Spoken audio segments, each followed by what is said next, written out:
आज के इस वीडियो में हम जो आपके साथ टॉपिक लेके आ रहे हैं वो है डिफरेंशियल प्रेशर स्विच। और यदि आप मेरे साथ डिफरेंशियल प्रेशर स्विच के बारे में जानना चाहते हैं तो इस वीडियो को मेरे साथ अंत तक जरूर देखिए। नमस्कार, मेरा नाम राजीव वासुदेवा है। 32 साल जनरल इंस्ट्रूमेंट कंसोर्टियम जैसी एक रिप्यूटेड इंस्ट्रूमेंट मैन्युफैक्चरिंग कंपनी के नॉर्थ इंडिया का बिजनेस इंटरेस्ट देखने के बाद पिछले 3 सालों से भी ज्यादा से मैं इस मिशन पर निकल पड़ा हूं कि प्रोसेस इंडस्ट्री में आने वाले जितने भी नए इंजीनियर्स और टेक्नीशियंस हैं उनको प्राइमरी प्रोसेस इंस्ट्रूमेंट्स के बारे में बता सकूं। इसी सीरीज में मैं अपने YouTube चैनल पर बहुत से वीडियोस अपलोड कर चुका हूं। मेरे YouTube चैनल का नाम है LK इंडस्ट्रियल सॉल्यूशंस, जहां पर हम प्राइमरी प्रोसेस इंस्ट्रूमेंट्स के बारे में ही बात करते हैं। यदि आप इस चैनल पर नए हैं या आपने अभी तक इस चैनल को सब्सक्राइब नहीं किया है तो जल्दी से इस चैनल को सब्सक्राइब करके बेल आइकन दबाना ना भूलें ताकि आने वाले वीडियोस की नोटिफिकेशन आपको टाइमली मिल सके। चलिए, आपका ज्यादा टाइम वेस्ट ना करते हुए हम आज का अपना ये टॉपिक शुरू करते हैं, डिफरेंशियल प्रेशर स्विच। मैं आपके साथ अपनी स्क्रीन शेयर कर रहा हूं और मैं अपना ये वीडियो आज वहीं से शुरू करता हूं जहां पर हमने अपने पिछले वीडियो में इसको रोका था। इसके बाद हमारा आ जाता है कि एप्लीकेशंस एप्लीकेशंस कौन कौन सी हैं जहां पर हम ये डीपी स्विचेस को यूज कर सकते हैं। उसमें सबसे पहली एप्लीकेशन आ जाती है जो फिल्टर के ऊपर, जो फिल्टर की जो हमें चोकिंग है, क्लॉगिंग है, उसको डिटेक्ट करना है। उसके लिए हम ये प्रेशर स्विच यूज कर सकते हैं। दूसरा हमारा आ जाता है जो हमारा फ्लो मॉनिटरिंग है, वहां पर हम इसको यूज कर सकते हैं। तीसरा हमारा जो जो पंप प्रोटेक्शन है, सक्शन वर्सेस डिस्चार्ज प्रेशर, वहां पर हम इसको यूज कर सकते हैं। HVAC जो सिस्टम है, मॉनिटरिंग सिस्टम है, वहां पर हम इसको यूज कर सकते हैं। अभी प्रोसेस इंडस्ट्री में प्रेशर स्विचेस की एप्लीकेशंस की अगर मैं बात करूं तो प्रेशर स्विच जो है हमारा कंप्रेसर्स में, यहाँ पर हमें कट इन और कट आउट कंट्रोल करना होता है, वहां पर हम प्रेशर स्विच का यूज कर सकते हैं। दूसरा हमारा जो बॉयलर्स और हीटर्स हैं उसमें जो ओवर प्रेशर सेफ्टी है, उसके लिए हम इसको यूज कर सकते हैं, प्रेशर स्विच को। फिर हमारा जो हाइड्रोलिक सिस्टम है जहां पे हमें सेट लिमिट्स जो हैं वो मेंटेन करनी होती हैं, वहां पर हम इसको यूज कर सकते हैं। और अगर मैं आपको डीपी स्विचेस की एप्लीकेशंस की बात करूं, डिफरेंशियल प्रेशर स्विच की एप्लीकेशंस की बात करूं, तो हम फिल्टर मॉनिटरिंग के लिए इसको, जैसे मैंने आपको बताया, जहां पर हमारा एयर, ऑयल और वाटर है, वहां पर हम इसको यूज कर सकते हैं। जो हमारी फ्लो और नो फ्लो की जो डिटेक्शन है, उसके लिए हम डीपी स्विचेस को यूज कर सकते हैं। जो पंप ट्रिप सेफ्टी है, मतलब जहां पर लो सक्शन और हाई डिस्चार्ज डीपी है, वहां पर हम इसको यूज कर सकते हैं। तो ये एप्लीकेशंस हैं जहां पर हम हमारे डीपी के स्विचेस को यूज कर सकते हैं। ये एप्लीकेशंस हैं जहां पर हम यूज कर सकते हैं प्लांट में अपने। अगर मैं रियल प्लांट एग्जांपल्स की बात बताऊं तो जो बॉयलर हाउस सेफ्टी है वहां पर हम ये यूज कर सकते हैं।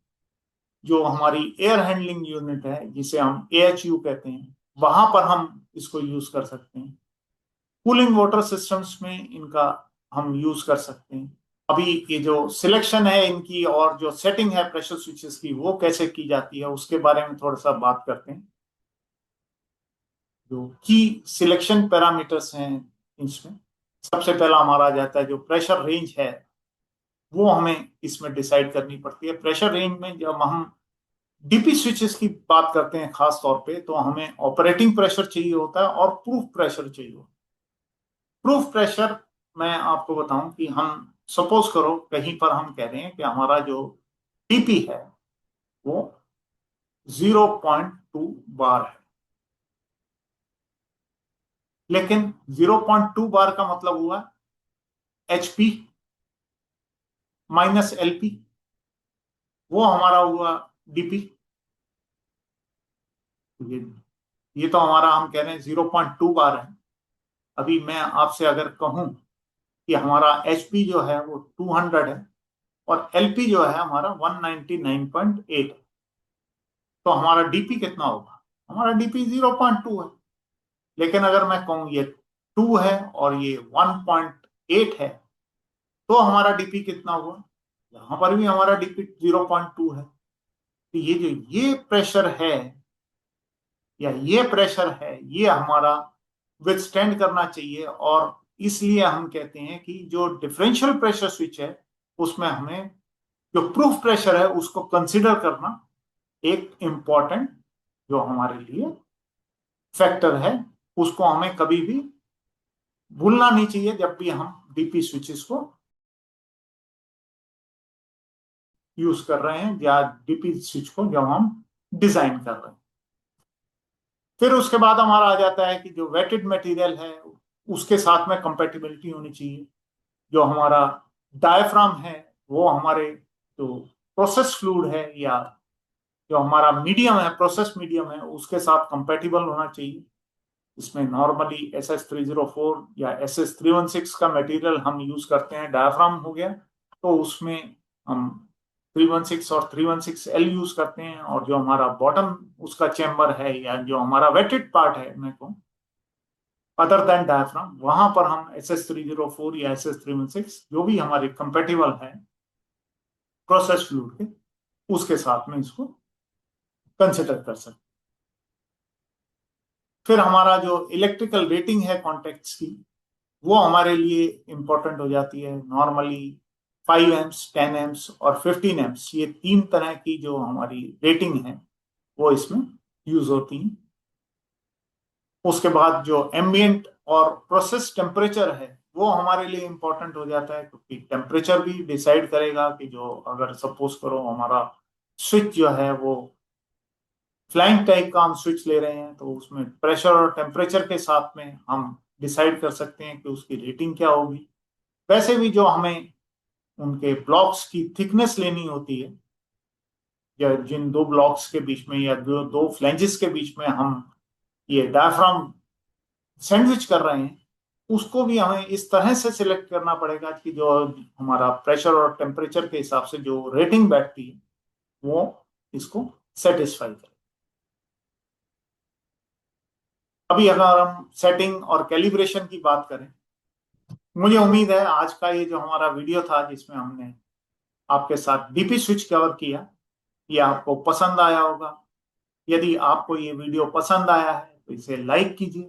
यदि आप इस चैनल पर नए हैं या अभी तक आपने इस चैनल को सब्सक्राइब नहीं किया है तो जल्दी से इस चैनल को सब्सक्राइब करके बेल आइकन दबाना भी ना भूलें, ताकि आने वाले जो वीडियोस हैं उनकी नोटिफिकेशन आपको टाइमली मिल सके। यदि आपको लगता है कि आपको इस वीडियो में कुछ सीखने को मिला है, ऐसा कुछ है जो आपके यहाँ पर जो नए इंजीनियर्स हैं, जो नए टेक्नीशियंस हैं, उनके किसी काम आ सकता है, तो इसे उन लोगों के साथ भी शेयर कीजिए ताकि वो भी इस इंफॉर्मेशन से अपनी नॉलेज को अपग्रेड कर सकें।